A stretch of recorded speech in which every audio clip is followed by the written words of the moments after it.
Policia e Lezhës ka zbardhur autorsinë e shpërthimit me eksploziv të makinës agentit të policisë, ngjarje e ndodhur 2 ditë më parë, 15 mars, në lagjen Beslidhja. Përmes operacionit të koduar Zoomed In, hetuesit arritën të identifikojnë dhe të vënë në pranga autorin e dyshuar, 32 vjeçarin Fatjon Rika, i cili rezulton me precedent penal të mëparshëm në Itali për vjedhje me armë. Zbulimi i autorit u bë i mundur pas një analize të hollësishme të pamjeve filmike nga kamerat e sigurisë në disa akse rrugore, të cilat ndihmuan policinë të gjurmonte lëvizjet e tij.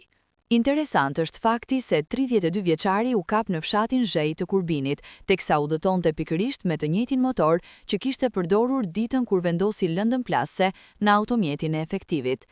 Gjatë kontrolleve në banesën e të arrestuarit, policia gjeti edhe një armë gjau pa leje, për të cilën ka nisur procedimi penal ndaj babait të tij, 66 vjeçar. Ndërkohë që motori dhe arma janë sekuestruar në cilësinë e provës, hetimet po vijojnë në bashkëpunim me prokurorinë e Lezhës për të identifikuar edhe një person tjetër, i cili dyshohet se ka bashkëpunuar me 32 vjeçarin në realizimin e këtij sulmi.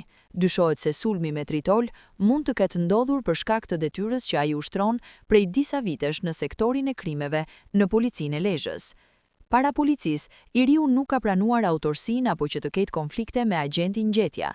Grupi hetimor dyshon se ai mund të jetë paguar nga persona të tjerë për të vendosur lëndën plase në makinën e agentit të policisë.